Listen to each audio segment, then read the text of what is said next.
करने वाले हैं इंटेल के ग्राफिक्स के बारे में और जो आप ग्राफिक्स कार्ड खरीदते हैं अलग से उसके बारे में कि इन दोनों में से कौन सा बेस्ट होता है, कौन सा बढ़िया होता है। लोग पूछते हैं सर मेरे जो कंप्यूटर के साथ है वो इंटेल ग्राफिक मीडिया एक्सेलरेटर आया है, इंटेल का एचडी ग्राफिक्स आया है जो मोस्टली आजकल कंप्यूटर्स में होते हैं, वो बेटर है या मैं ग्राफिक कार्ड अलग से खरीद लूं सस्ता सा वो बेटर है। तो ये कंफ्यूजन आज मैं दूर करने वाला हूं और उसके पीछे साइंटिफिक रीजन आपको बताऊंगा कि क्यों वो बेस्ट है और वो क्यों बेस्ट नहीं है। ठीक है, आप बता देते कि हाँ ग्राफिक कार्ड खरीद लो यार अच्छे से गेम चलेंगे तुम्हारे, लेकिन उससे पूछो तो सही भैया क्यों, वजह क्या है, वही बताऊंगा मैं आपको।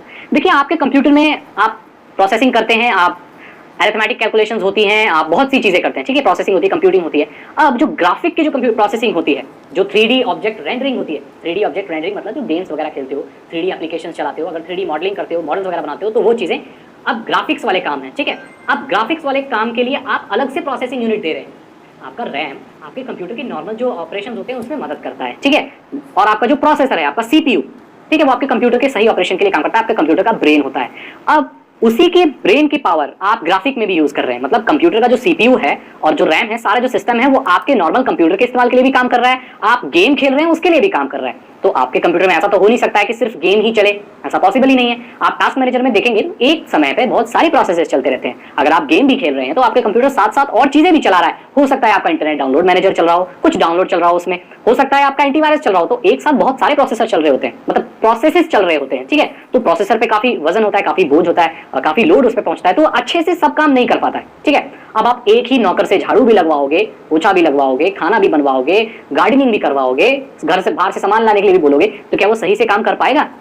बिल्कुल नहीं कर पाएगा। लेकिन अगर आप हर काम के लिए अलग अलग नौकर असाइन कर लेते हो कि भैया तू खाना बनाएगा, तू गार्डनिंग करेगा, और तू ये करेगा वो करेगा, तू बाहर जाएगा बच्चों को छोड़ के आएगा, तो सब काम अच्छे से हो पाएंगे, राइट। ऐसे ही आपके जो नॉर्मल काम है वो आपका CPU कर रहा है, आप गेम खेलने के लिए, ग्राफिक्स को चलाने के लिए एक अलग प्रोसेसिंग यूनिट लगा रहे हैं अपने कंप्यूटर में, जिसे GPU कहा जाता है, ग्राफिक्स प्रोसेसिंग यूनिट, जिसे आप आम भाषा में ग्राफिक कार्ड भी कह सकते हैं। ग्राफिक कार्ड कुछ नहीं होता है, कार्ड नहीं होता है। अगर आप बहुत ही बिगिनर है, एक इतनी बड़ी PCB होती है, प्लेट होती है, उसके ऊपर कंपोनेंट लगे होते हैं, फैन लगा होता है, PCI स्लॉट में उसको लगा सकते हैं आप अपने कंप्यूटर में, और जितनी भी ग्राफिक्स की चीजें होंगी वो हैंडल करेगा। तो ऐसे में जो काम है वो बट जाएगा, नॉर्मल प्रोसेसिंग इधर, नॉर्मल आपके CPU में, और ग्राफिक्स की प्रोसेसिंग आपकी जो होगी वो ग्राफिक्स कार्ड में होगी। अब ग्राफिक कार्ड में और चीजें भी होती हैं। अब ग्राफिक कार्ड को ओवरक्लॉक भी किया जा सकता है। अगर आपको नहीं पता है कि ओवरक्लॉकिंग क्या होता है तो उस वीडियो के जो लिंक है मैं डिस्क्रिप्शन में दे दूंगा, जहां पर हिंदी में मैंने समझाया कि ओवरक्लॉकिंग कैसे करते हैं, क्या होता है, ठीक है जी।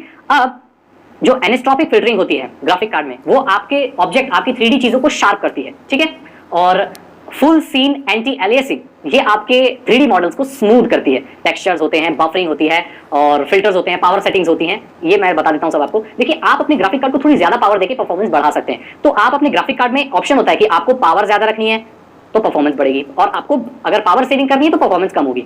आप ये डिसाइड कर सकते हैं कि आप अपने ग्राफिक कार्ड से कैसे काम कराना चाहते हैं। अगर आप चाहते हैं कि चाहे मेरा ग्राफिक कार्ड ज्यादा पावर यूज कर ले लेकिन मेरे को परफॉर्मेंस बढ़िया चाहिए, मेरे गेम अच्छे चलने चाहिए, बिजली के बिल की मुझे चिंता नहीं है, तो पावर आप फुल कर देते हैं, उससे आपका जो ग्राफिक कार्ड है वो अच्छे से परफॉर्म करता है। आजकल जो NVIDA है, ATI है, ये जो मेजर बड़ी बड़ी कंपनियां हैं, ये एक सॉफ्टवेयर भी साथ देती है, ड्राइवर भी साथ देती है अपने ग्राफिक कार्ड की, जिससे आप अपने ग्राफिक कार्ड को और फर्दर कस्टमाइज कर सकते हैं, कैसे काम करना है, टेक्सचर्स कैसे बनाने हैं। अब जो टेक्सचर्स होते हैं, ग्राफिक की जो क्वालिटी होती है वो जितनी लो होगी उतना गेम स्मूथ चलेगा। अगर आप एक गेमर हैं तो शायद ऑलरेडी आपको पता हो, आजकल तो बहुत छोटे छोटे बच्चे बहुत बड़े बड़े गेम खेलने लग जाते हैं और उनको ये बेसिक टर्म बहुत आसानी से समझ में आ जाती हैं। तो आपके टेक्सचर्स, क्वालिटी, ये सब जितनी ज्यादा कम होगी उतना स्पीड आपका स्मूथ गेम चलेगा। जितनी क्वालिटी ज्यादा कर दोगे, हाई कर दोगे टेक्सचर, उतना गेम आपका लैग करेगा और अटक अटक के भी चल सकता है। अगेन ये टोटली डिपेंड करता है आप किस तरह का ग्राफिक कार्ड यूज कर रहे हो। तो आज हमने क्या सीखा कि इंटेल के जो ग्राफिक्स आपके साथ आते हैं वो आप नॉर्मल गेमिंग के लिए इस्तेमाल कर सकते हो, छोटे मोटे गेम खेल सकते हो। लेकिन अगर आपको हाई एंड गेम खेलने हैं, GTA 5 खेलना है, वॉच डॉग्स 2 खेलना है, गॉड ऑफ वॉर, ऐसे गेम खेलने हैं, तो आपको ग्राफिक कार्ड खरीदना पड़ेगा।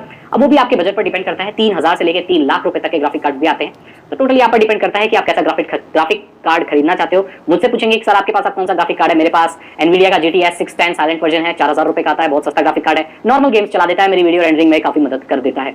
आशा करता हूं आपको इंटेल के ग्राफिक्स और GPU में फर्क पता चल गया होगा और कुछ नया आपको जरूर जानने को मिला होगा, और आपको ये भी पता चल गया होगा कि ये बफरिंग क्या होती है, टेक्सचर कैसे होते हैं और क्वालिटी कैसे बढ़ाई जाती है, एनिस्ट्रोपिक फिल्टरिंग क्या होती है, ये ऑब्जेक्ट्स को, आपके गेम को शार्प बनाती है, फुल सीन एंटी एलियासिंग आपके 3D मॉडल्स को, आपके गेम को स्मूथ बनाती है, उसके एजेस को। अगर आपके कोई सवाल हैं तो आप कमेंट में पूछ सकते हैं, मैं पूरी कोशिश करूंगा कि मैं उनके जवाब दूं, या तो हमारा कोई फैमिली का मेंबर आपको जवाब दे देगा। हम सब फैमिली है, मैं आपका भाई जैसा हूं, तो किसी को अगर पता होगा तो वो जवाब दे देगा। अगर मुझे वक्त मिलेगा, मैं आपकी कमेंट पढ़ लूंगा तो मैं जरूर जवाब दूंगा। अगर आप नए हैं तो इस चैनल को सब्सक्राइब करना ना भूलें, इस वीडियो को लाइक करें और अपने दोस्तों के साथ शेयर करें। मैं मिलता हूं आपसे ऐसी किसी वीडियो में। Thank you so much and good bye.